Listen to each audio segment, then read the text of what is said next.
Welcome to the Alien Probe Podcast. For the first time in American history, the U.S. government has officially and publicly acknowledged it's investigating mysterious UFOs. It's about time, because this is a matter of national security. Senator Marco Rubio is among those who've echoed that concern. Today with me is Deb. How's it going, Deb? It's going good, Doug. How was your week, Deb? It's an interesting week. It's getting ready for Christmas. Doing some baking today. Did some grocery shopping. The glamorous life that I lead. We dedicated some food. No, we didn't dedicate some We food. donated some food. We dedicated this food to these people. We have a cute little box in the neighborhood where people can come and get food. So we try to put something in there once in a while, since we have more than enough food for us. So the translation is, we want to know who or what's flying around us, and if they come in peace. We're going to break down the that lovely June of 2021 report for you. It's a little dry, but hang in there. It's the preliminary assessment of unidentified aerial phenomena. Say that 6 times. Ooh, that's... Yeah. Look, it comes with a nice seal, though. There's a pretty seal next to it. Can I copy this and use it on some letterhead? Okay, so who is that? It's only a federal offense. Go ahead. It's the Office of the Director of National Intelligence. I could rock that. Uh-huh. While this might seem like exactly what needs to happen in light of Congress members publicly demanding the Pentagon fess up with what it knows, and this is their constituents. This really isn't them. Hey, I want to know. This is their people telling them, hey, we're tired. We want to know what's happening with this. Some actually see it as a bad thing that'll only cloak in more secrecy. Do you know that secret? Secrecy. That's our government. The document basically states preliminary assessment of the UAP phenomenon. It was 25 June of 2021. The preliminary report was provided by the Office of the Director of National Intelligence, ODNI. ODNI. In this acronym, is that acronym? In response to the provision of Senate Report 116-233. Now, you are familiar with that report, right? I've loved that report. It's one of my favorite reports. You've read it much cover better, to cover? Much better than 244.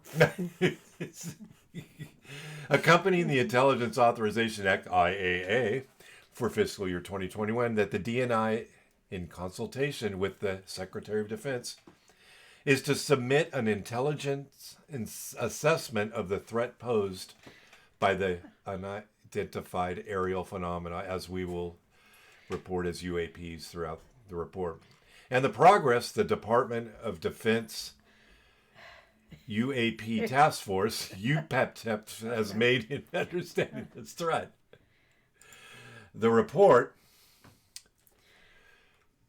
provides an overview for policymakers of the challenges associated with characterizing the potential threat posed by UAPs, while also providing, and this is typical government stuff, they will bombard you with so much verbiage that by the time you get through, which is what I read in June, which I was all pissed off about, sitting back by the pool, because I said, yay, they released it, and people all over the place were sending me this, they released it. So we're going to kind of go through it a little bit. You mean both words that weren't redacted? Yes. Yeah, the 2 words that weren't redacted on the whole report. Characterizing the potential threat posed by UAP, while also providing a means to develop the relevant processes, policies, technologies, and training for the U.S. military and other U.S. governments. Did you know U.S. government has a USG personnel? And if when they encounter UAP, so as to enhance the intelligent community's ability to understand the threat. That's a lot of words in one sentence. This is a lot of words. The director is the UAPTF, is the accountable official for ensuring the timely collection and consolidation of data on UAP. There's a job I wouldn't want. Now, you are in the government. I am in the government, and I understand how we gather data and compile it into big giant wads and then fling it out at people saying, here, you wanted it? When you, as a government employee, when you have things such as this, and later on we'll make a list of all of the government entities that are involved in this kind of reporting, does it become confusing I mean, because or do any is interagency? Oh, when you're dealing with other agencies? Yeah, is there communication issues? Is everything really cut and dried and everything organized and get together? Oh no, there's no sharing of information. So, you're doing things one way while the other departments are kind of doing theirs, and there's no major database that would say, I'm investigating this and I'm looking into this matter, and there's a sister agency over here that may be doing the exact same thing. There's no, usually there's not. We have some joint task force where we join. We've got some joint task force that have like 5 different agencies that all investigate as a team. But for the most part, knowledge sharing isn't that great for the government. And I'm sure it's no better with this level of government. The director, UAPTF, is the accountable official for ensuring the timely collection and consolidation of data on UAP. The data set described in this report is currently limited primarily to U.S. government reporting of incidents occurring from November 2004 to March 2021. Because why look for anything before that? Because nothing happened, right? No, everything happened before that, and everything's ongoing. Data continues to be collected and analyzed. ODNI prepared the report for the Congressional Intelligence and Armed Services Committee, the UAPTF, and the ODNI. I can't believe why people get confused about these things. Oh, no, look at the rest of them. The National Intelligence Manager for Aviation, and this is going to be to my point that I mentioned a minute ago, which drafted this report with input from, and everybody ready, get your pencils, USD, DIA, FBI, NRO, NGA, NSA, Air Force, Army, Navy, Navy ONI, DARPA, FAA, NOAA, NGA, ODNI, NIM, Emerging, and not to mention Disruptive Technology, and ODN National Counterintelligence and Security Center, and ODNI National Intelligence Council. Whew. Have the Boy Scouts also, they weren't mentioned. They're busy. They're a little busy right now. We probably don't want, they probably. There's commercials about them right now. Anyway, we won't talk about that. Let's not get involved. I was a Cub Scout. I didn't get to the Boy Scout. So anyway, too many governmental agencies involved, and I think. You think? But that's just me. So here we go. What do you think? So we're saying various forms of sensors register UAP, and they generally operate correctly and capture enough real data to allow initial assessments. But some UAP may be attributable to sensor anomalies. In an unclassified executive summary, the limited amount of high-quality reporting on unidentified aerial phenomenon hampers our ability to draw firm conclusions about the nature or intent of UAP. The Unidentified Aerial Phenomena Task Force. I want to join that. That would be fun. UAP considered a range of information on UAP described in the U.S. military and intelligence community reporting, but because the reporting lacked sufficient specificity, that's a hard word for me, ultimately recognized that a unique tailored reporting process was required to provide sufficient data for analysis of UAP events. So in other words, we have information coming in all different ways, and nobody quite knows. Nobody organizing it into one good report, because we got here, and that's something I've always said. But now they put it into. It's funny because they put it in a report, and it's like nobody's been able to figure out that. Yeah, it's probably not the best way to go about, getting this resolved. As a result, the UAPTF concentrated its review on reports that occurred, like I said, between 2004 and 2021, the majority of which are a result of the new tailored process to better capture UAP events through formalized reporting.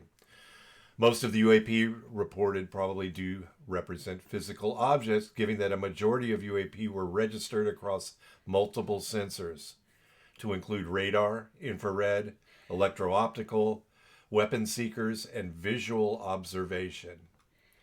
In a limited number of incidents, UAP reportedly appeared to exhibit unusual flight characteristics. These observations could be the result of sensor errors, spoofing, or observer misrepresentation or misperception, and require additional rigorous analysis. There are probably multiple types of UAP requiring different explanations based on the range of appearance and behaviors described in the available reporting. Our analysis of the data supports the construct that if and when individual UAP incidents are resolved, they will fall into one of 5 potential explanatory categories. Airborne clutter, we have a lot of that, Natural atmospheric phenomena, USG or U.S. industry developmental programs. I'm sorry. That's very vague. Well, hopefully they'll help clear it up for us. Foreign adversary systems and a catch-all other bin. Well, we got to have that bin. The other, yeah. Yeah, that bin. That's the bin of all the stuff we don't know what is. And those are the things. Because really 20%, as we go through, Bill and I have gone through the reporting, about 22% of all reports they're mysteries. We don't know what they are. Those are the ones that are probably, we think, are real UAPs. So is this reporting by the military to this committee? Yes. This would be individual citizens reporting this? Well, they report to the entities and the entities. Okay. Some of these are pilots, and you'll see as we go through it. Some of them are pilots, air traffic control. They do get reported to all those places. Outside of that, we don't know. Okay. We'll name it. I think further on the report it names what we're using now for the average citizen to report that. Okay. So, airborne clutter, natural atmospheric phenomena, USD or U.S. industry developmental programs, foreign adversary systems. Now, is this, we say the Russians. I mean, we don't think it's another country. But you never, I suppose it could be, but that'd be kind of scary to have. Well, hopefully our military can recognize if it's another country threatening us, as opposed to just something unknown. If it's something man-made and explainable, and then it's something that they definitely need to react to. If it's just these blips or something that, really can't be explained, then you're right. Those would be the ones that probably are really something. For the most part, it's some kind of man-made or weather, this weather phenomenon that, obviously our weather is not what it used to be. Things are changing.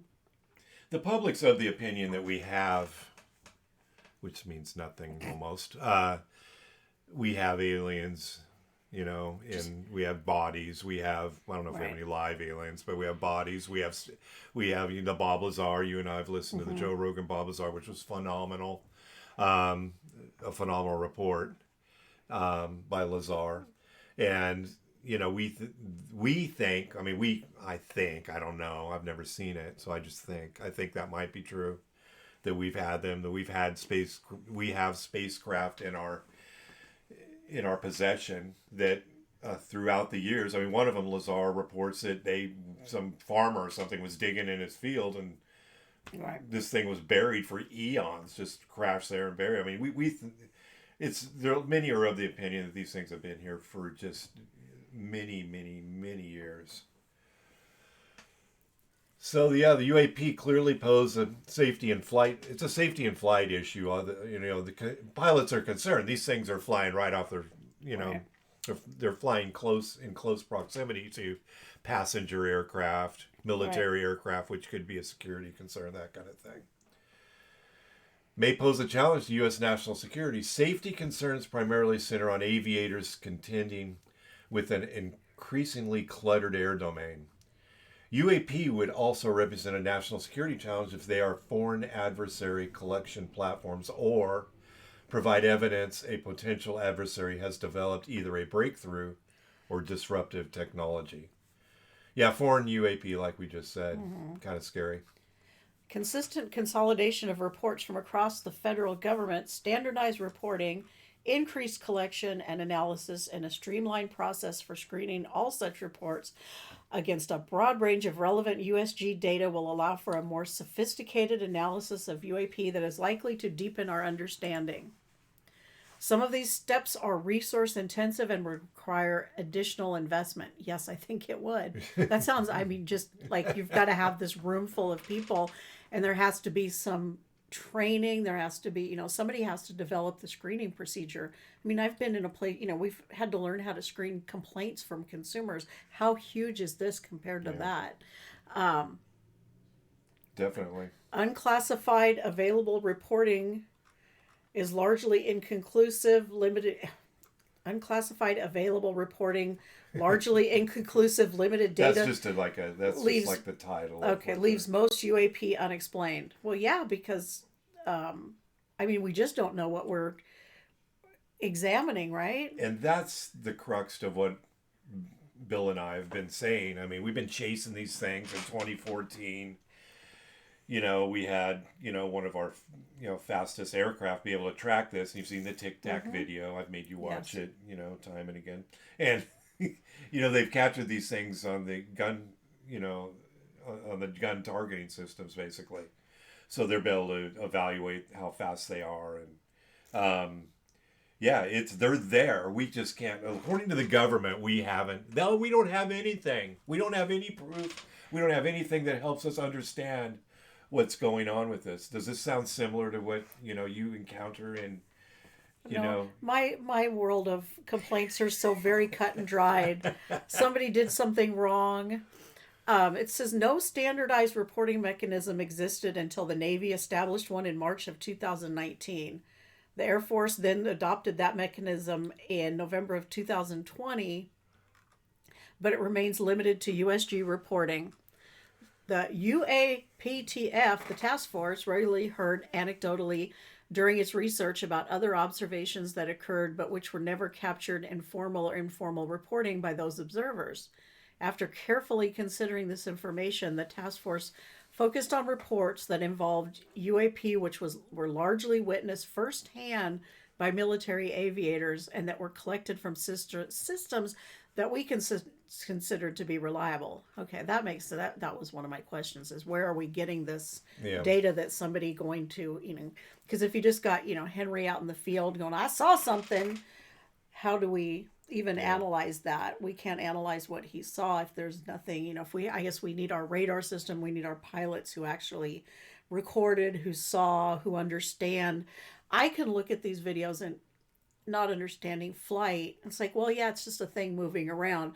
But a pilot can look at it and say, no, nothing that is man-made can maneuver in the way that this thing is functioning.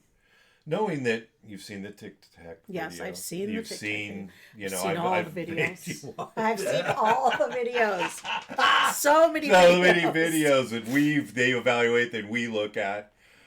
Is it I have to ask, because people, there's certain people think, what, there's nothing. But obviously there's not nothing. There's something.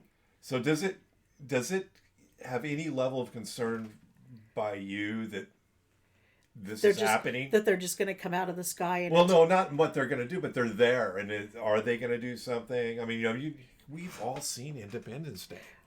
Well, we just watched a whole new show. Oh, we haven't finished that show on Apple TV, The Invasion. That was pretty good. And, obviously that's what, fictional stories all over. These guys want to come out of the sky and take us over. They never tell us why. Do you think Hollywood's priming us, or is being instructed to prime us for... Because more and more of this is coming out. So maybe Harvey Weinstein is a we don't alien. Want to talk about Harvey. Yeah, maybe he might be. He's an alien, and Harvey was. He's trying to prepare us. It could be. But I don't know. I was just curious, But I mean, we're out there searching for things all the time. I mean, it's just human nature. I'm sure it's every being's nature to be curious about what may be out there. Yeah. So, I mean, the fact that they're coming and looking at us, but they don't tend to spend a lot of time interacting with us. I mean, those poor guys that, at Roswell that crashed, bad move. Yeah. We don't know of any of that we've gone anywhere and crashed and, caused any kind of, if there's little humans in a freezer somewhere on some other planet. Yeah. But, who knows why they're coming to look at us, but it seems like if they've been coming here since the 40s and they haven't attacked yet, Well, there's that, and there's other people that think that these things may have been here for Right. thousands of years, and what they're doing is they're keeping track of our nuclear weapon systems and things. Assessing the enemy. So they've been here. They're underground, possibly. I mean, there's whole other shows that we've done on underground extraterrestrial activity, alleged, and that kind of thing. But it's we don't know. Well, we used nuclear weapons and they didn't come. Well, there's thoughts that they've deactivated. They try. One was lifted off, and it was actually not. It didn't carry the whole nuclear warhead in it. It was a version of that wouldn't really go off. Mm-hmm. They were testing the rocket, and the thing deactivated. The thing actually, there's footage of this thing shooting a beam at this rocket, and we don't know. What's shooting a beam at the rocket? This UFO is shooting a beam at the rocket, and deactivating the rocket. Subsequently, exploded. Okay. But it's a story. Okay. Like a lot of these stories that we can't put. I want to put my hand on a piece of UFO. Right. The UFO. I just watched Ancient Aliens, and we got George. I think it's Giorgio, the guy with the hair, our guy right here, and I forget the name of the lady. There's a lady that's on our favorite show, Skinwalker Ranch, and she's on Ancient Aliens, and she's on everything. And I think she's basically a History Channel scientist of some kind. And she got from a UFO kind of prospector that went through Roswell with a metal detector and found this exotic material that they've analyzed and figured out that it's a layered composition that probably couldn't be from the Earth. So these reports describe incidents that occurred between, again, 2004 and 2021, with the majority coming in the last 2 years. As the new reporting mechanism became better known to the military aviation community, we were able to identify one reported UAP with high confidence. In that case, we identified the object as a large deflating balloon. And this kind of smacks of Roswell. The others remain unexplained. 144 reports originating from USG sources. Of these, 80 reports involved observation with multiple sensors. Most reports described UAP as objects that interrupted pre-planned training or other military activity. UAP collection challenges sociological stigmas and sensor limitations remain obstacles to collecting data on UAP. Although some technical challenges, such as how to appropriately filter out radar clutter to ensure safety of flight for military and civilian aircraft, are long-standing in the aviation community, while others are unique to the UAP problem set. Narratives from aviators in the operational community and analysts from the military and IC describe disparagement associated with observing UAP. Oh, some of this is hard to read. Reporting it or attempting to discuss it with colleagues. Although the effects of these stigmas have lessened as senior members of the scientific, policy, military, and intelligence communities engage on the topic seriously in public, reputational risk may keep many observers silent, complicating scientific pursuit of the topic. Yeah, nobody wants to be called the loon. Well, nobody wants to be called a crackpot, absolutely. But I think we're tearing that label off. Well, Joe Rogan believes in aliens now. Yeah. So, you got Joe. Joe is the man. Joe, obviously. When Joe says something, Joe's the man. He interviewed Lazar, but he didn't necessarily. He said it was compelling, and he. Oh, he's all in now. Yeah, does he know something? That Lazar told you imagine, you would be in heaven if you got Bob Lazar to yourself for an hour. Oh. Because, once they got off the mic, there's so much more to talk about. Yeah. There's so much that he would have to say that, Yeah, and I'm on the fence with Lazar because of, things that have come to light that he was at Area 51 really only 2 weeks. That's the base stuff he provided. Another thing is that he was radiation. It's one of the theories we have is that he wasn't actually the guy, the reverse engineering guy. He was a guy that tested rooms for radiation and kind of observed things and kind of put this into a story that he put together. He inflated his? I'm not saying role? I like Lazar and I like whoever does that. I like Lazar and I like the story. He never changes. He's awesome. And he's pretty much the government. It's him versus the government. And he kind of, because they don't want to do anything crazy because he's public now. So who knows what the real thing is with him. The sensors mounted on U.S. military platforms are typically designed to fulfill specific missions. As a result, these sensors are not generally suited for identifying UAP. Well, then let's put up some sensors that are. Yeah, and there's the Galileo project that's coming. That's one thing. Well, the government's putting together a project that we'll finish with, a new government project. And that's always the thing. Well, why we're a superpower. We're a world power. Can we not figure out? I mean, what are we trying to do? Do we want to shoot one down? Do we want to? What are we trying to do? What do we want? What's the goal? What's the? Well, what? Hopefully, first just to prove they're out there and not to gather them up and kill them. And that's what Einstein said. He said, "Don't." He says, "Don't." He's like, Einstein is, and we did the show on Einstein and and his assistant, and that was a great show. The one everybody, that show is awesome because Einstein and his assistant actually saw wrecked spacecraft, and 9 aliens.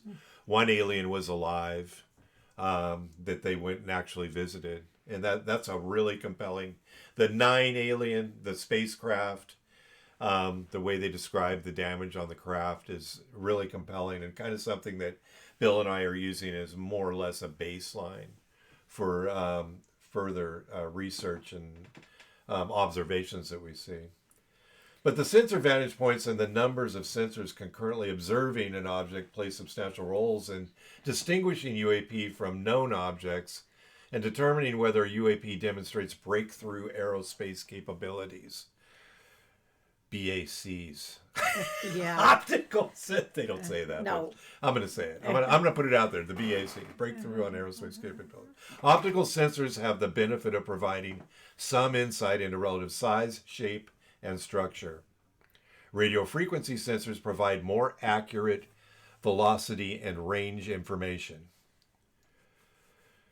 So here in the 5th unclassified, some potential patterns do emerge, although there was wide variability in the reports and the data set is currently too limited to allow for detailed trend or pattern analysis.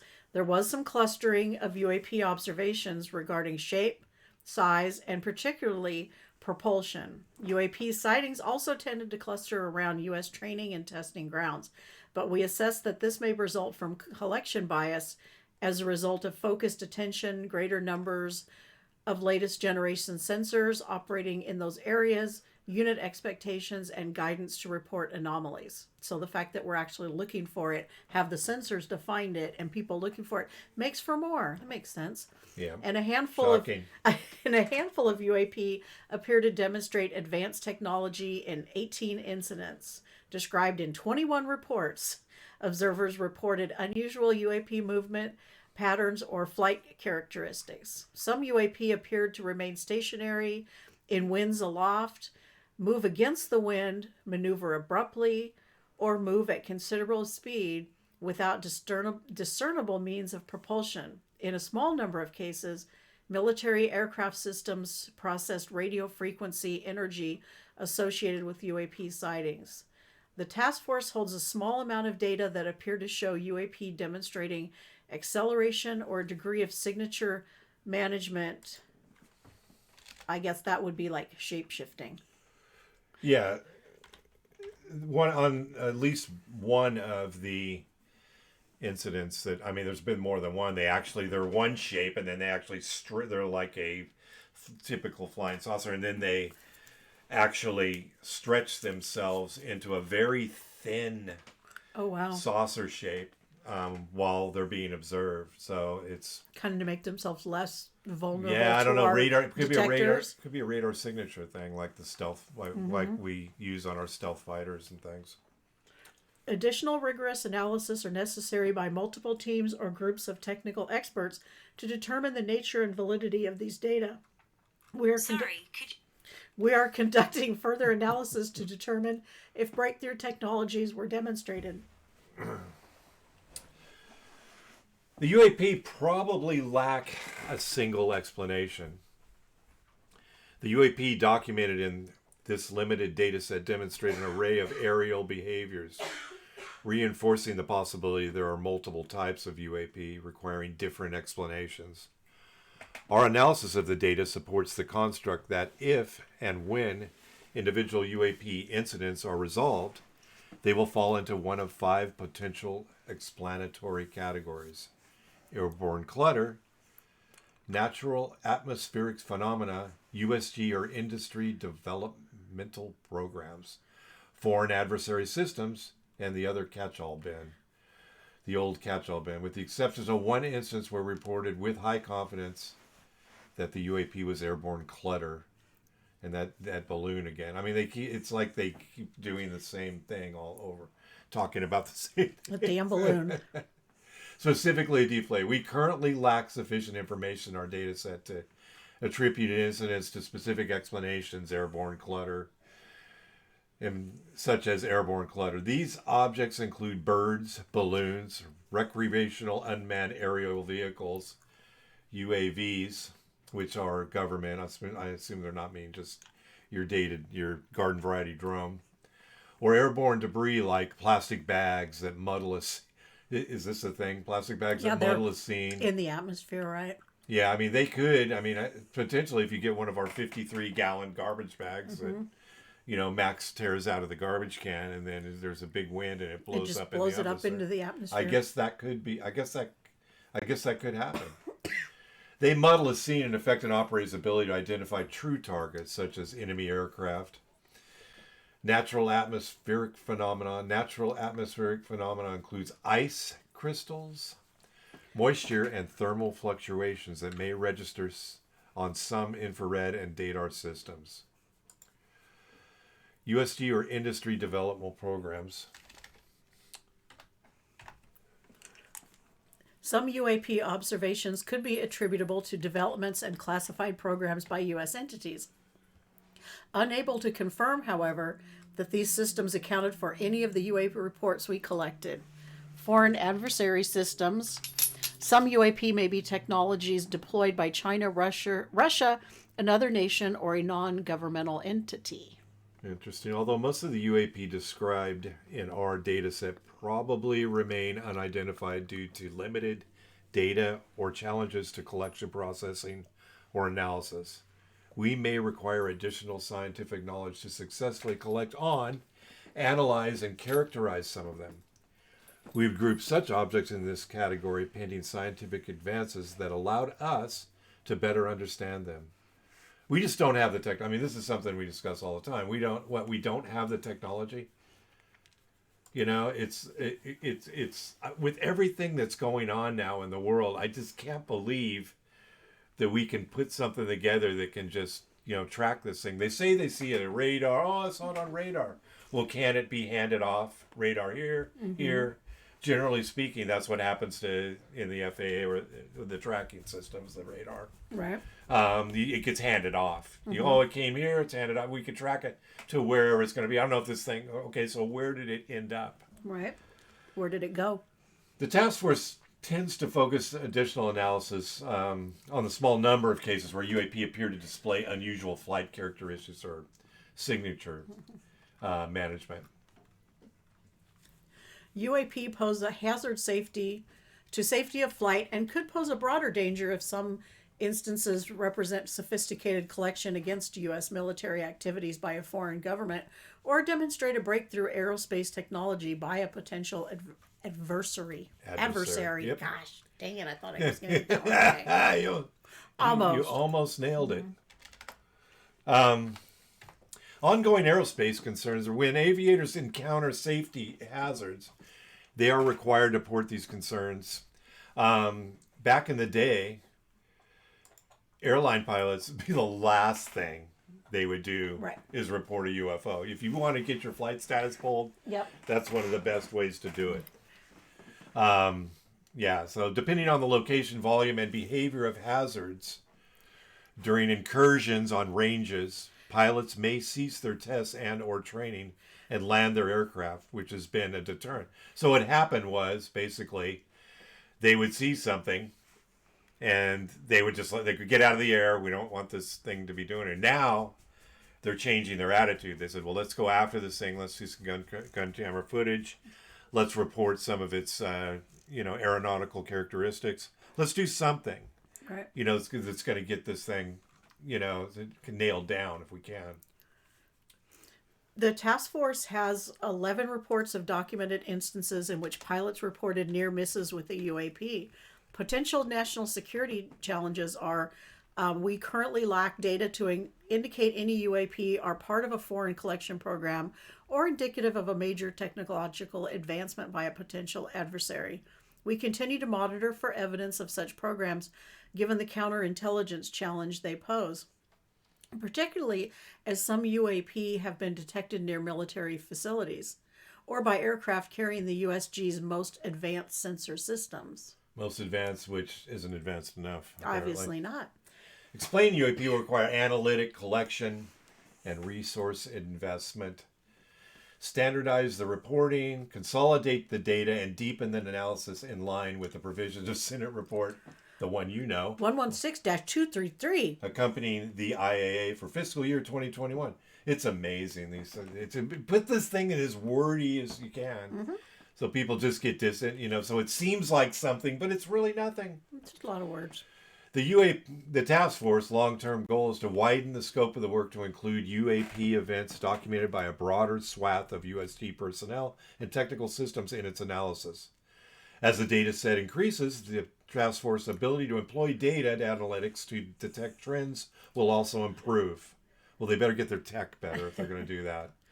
The technical focus will be to employ artificial intelligence, machine learning algorithms to cluster and recognize similarities and patterns in features of the data points. As the database accumulates information from known aerial objects such as weather balloons, high altitude or super pressure balloons, and wildlife, because there's always that goose. Good old wildlife. Machine learning can add efficiency in pre-assessing UAP reports to see if those reports match similar events already in the database. And one of the things is, we need to be able to, see what we should have the tech to be able to see this, and we just don't. I mean, this report is basically saying we don't have the means to figure out what these things are. So at least not they're going to tell us about. Yeah.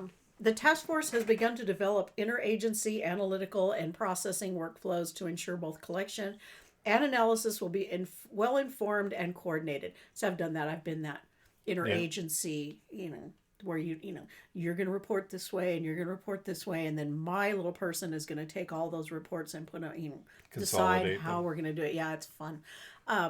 Getting data out of people is the best. It's the easiest thing in the world. Yeah, I don't know how many nights I spent on the phone. Please send me your report. And then I'd get something, I can't read this. Oh, well, we did ours in a different format.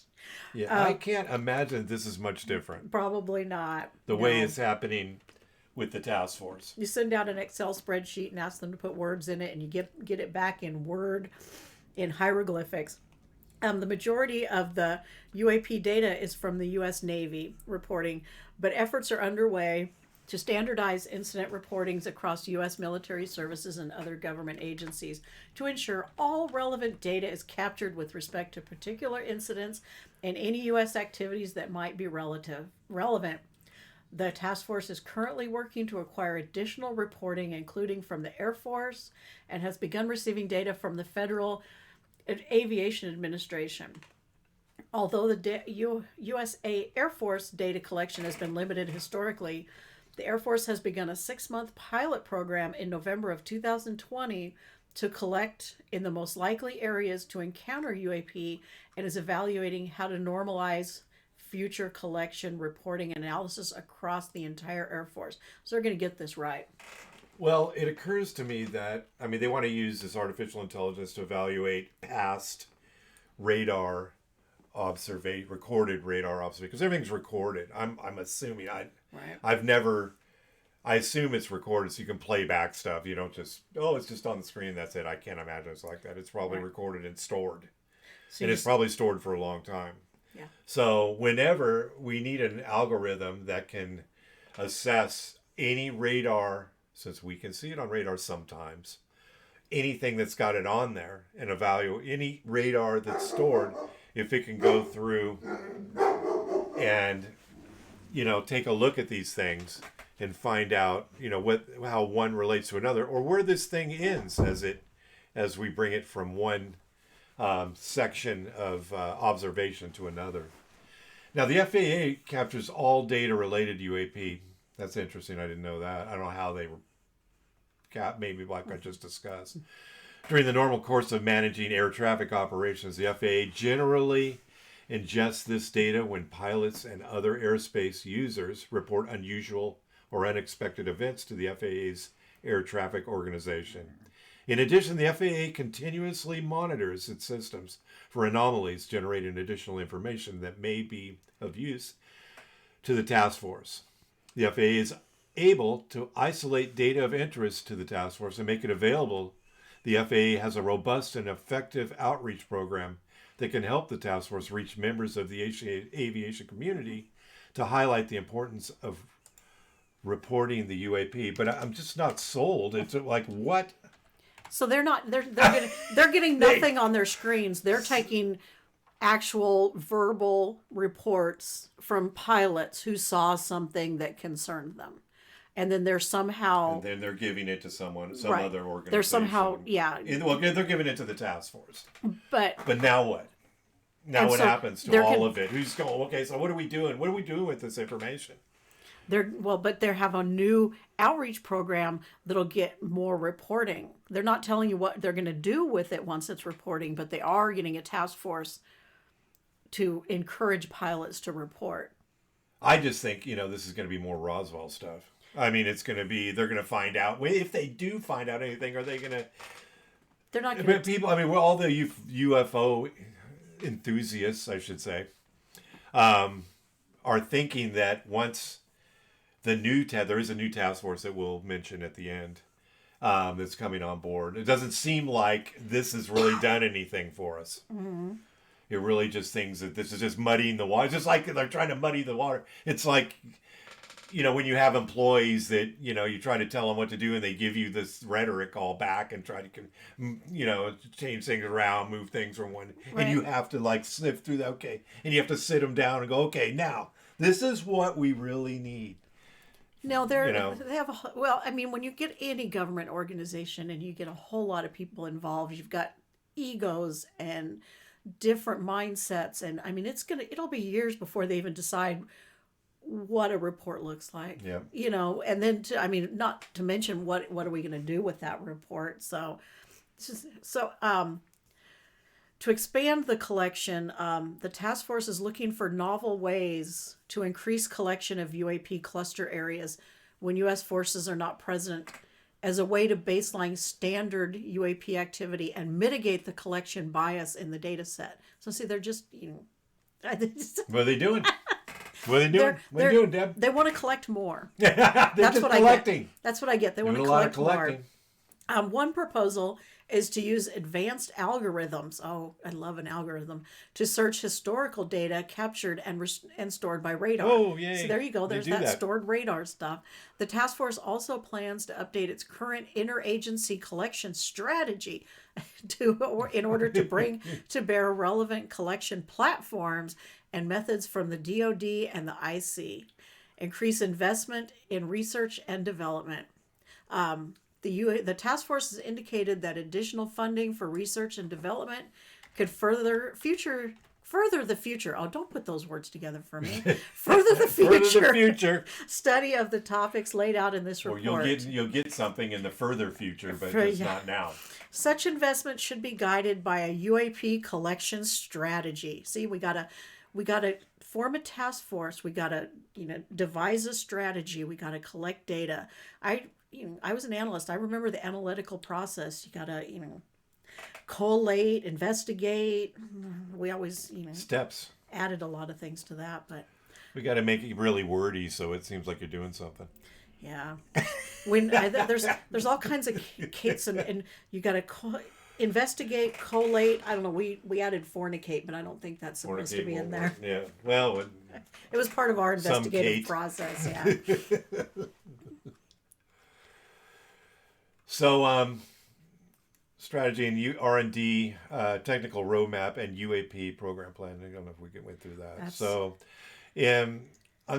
definition of key terms, the report and the task force databases use the following defining terms: UAP, unidentified aerial phenomena, which is unidentified aerial phenomena, airborne objects not immediately identifiable.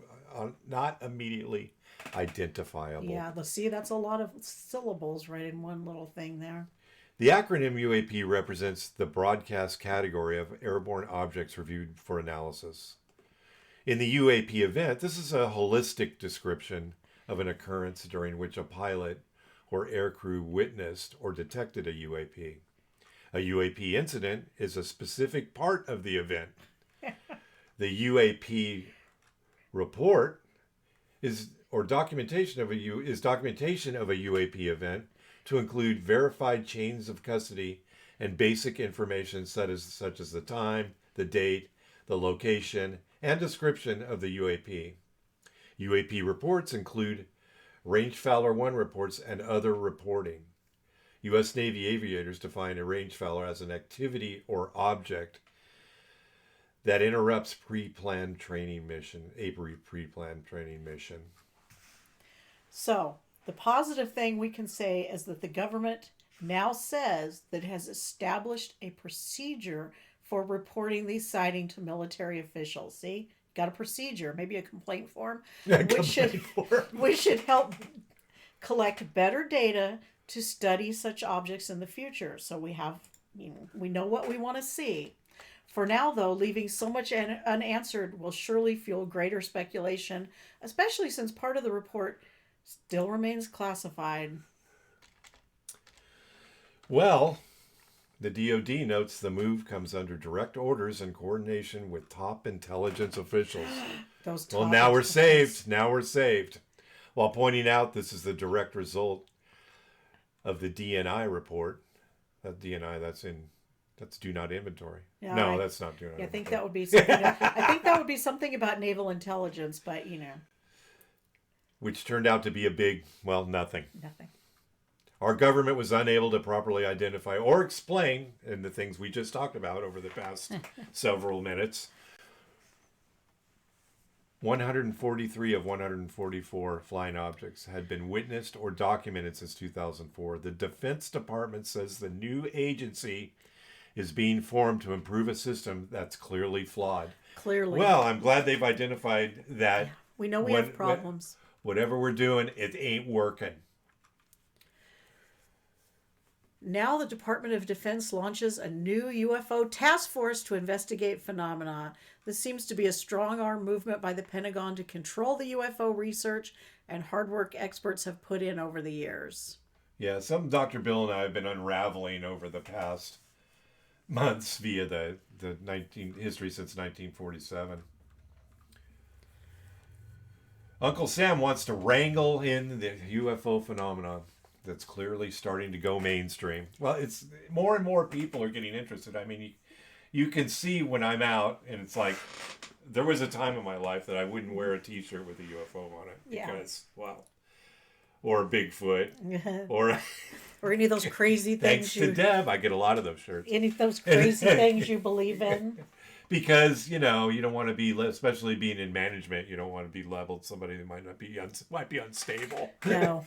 But now it is mainstream. I mean, people are interested in it, like we observed when we were out a couple weeks ago, and someone commented on the shirt. That's how I kind of break the ice, because I want to know what people are thinking out there. And we were at a craft show, and because that's what we do. Yes. There was a couple there selling some things, and the lady was had the Bigfoot shirt on. And the lady was she was huge. She believes in Bigfoot. I said, "Oh, you believe in Bigfoot?" And she goes, "Yeah, I believe there's something out there." We won't launch into the Bigfoot No, let's not do thing that. right now, but she says, "But my husband's seen a UFO," and it turned out that, and I should have recorded this. I got, he had seen a UFO, and I've reported this in an earlier episode. That he saw a UFO in the '60s back in an area where I lived, back down in the San Francisco Bay Area. And he and a friend saw a UFO in San Francisco at the San Francisco Bay. It looked like standard Tic Tac type object, I think he said. So Tic Tac isn't new.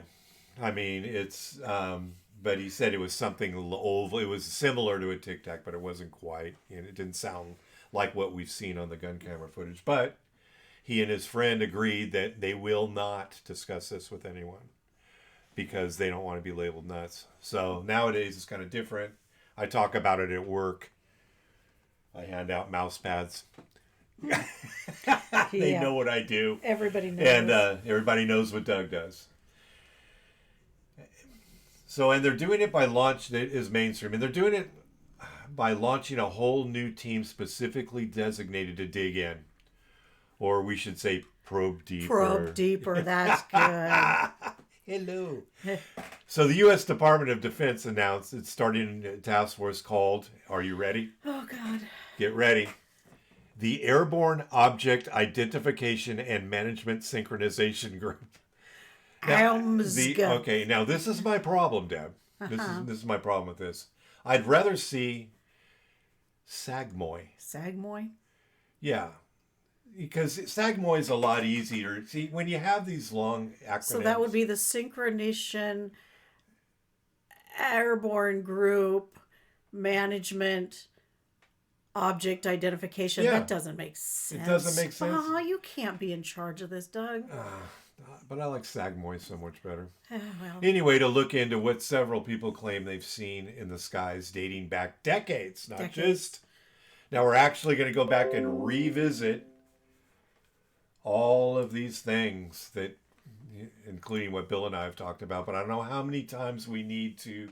Oh, so this new unit is going to replace. Yes, it's replacing the task force, which just got created last year. Well, it's a shorter time than the government usually takes. That's all I got to tell you. It's like the Pentagon wants to broaden the scope. Well, and then Galileo, which is a Harvard project, and it's got Elizondo in it, which lacks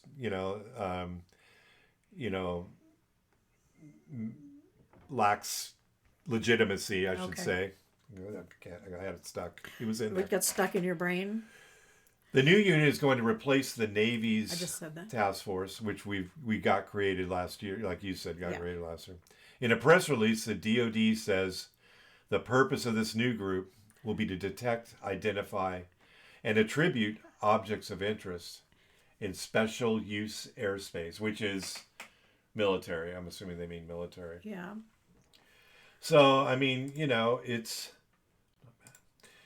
So that's where we are today. I mean, it's really unknown how much information will be released to the public. Right. Well, are we doomed to having the future repeat itself by throwing up the secret yellow flag, like NASCAR? Actually, it'd be a black flag. Yeah. When the government is pressed for what the results are? I mean, are they just going to investigate like Blue Book? I mean, that didn't really come to light. Some of it came to light back in publications and reading over the years, but are we just going to get the same old, we're not really, no, there's nothing there. There's nothing there. But balloons. We know something's there. It's balloons. Anyway, that's it. So we're going to go to we're not going to go to SAGMOI. We're going to, in future episodes, we'll talk more about the AOIMSG. I would call it the synchronization group. Synchronization group. That's insane. You don't want to go the OIMSG. AOIMSG. No. So we're going to wrap this one up. Thanks, Deb. Appreciate it.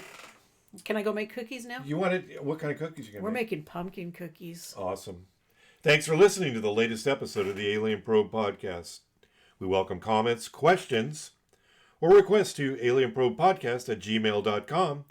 Visit us at Facebook at alienprobe.net, Twitter at alienprobepod, and I'm going to have you go ahead and get a call out to our advertiser before we knock it out. What am I? You'll go ahead and read anything that's in yellow. In yellow. There you go. At Orion BCS, their goal is to find the best program and rates available for your business. Their team has years of experience helping clients find lower rates for processing credit cards. They understand that every business is different, so let them spend the time to find out what suits your business best. So visit orionbcs.com and let them begin the process towards saving you money to help you realize your financial goals. Once again, visit orionbcs.com and contact them today. All programs of Orion BCS are subject to terms and conditions. Visit orionbcs.com for more details. You have to read that last part really fast. I've never heard of that. So nobody can understand what you're saying. Thanks, Orion. Sorry we waited so late in the broadcast there, but we'll get you in. Thanks. Dr. Bill will be back with us mid-January, we think. He's working on some projects. He's called Snippets. You'll still be hearing from Bill. He's going to put together some shorts about 10 minutes long that Dr. Bill's been doing some research. We look forward to listening to that. Thanks to our senior producer, Robert Anthony. And thanks for listening. We'll see you next time.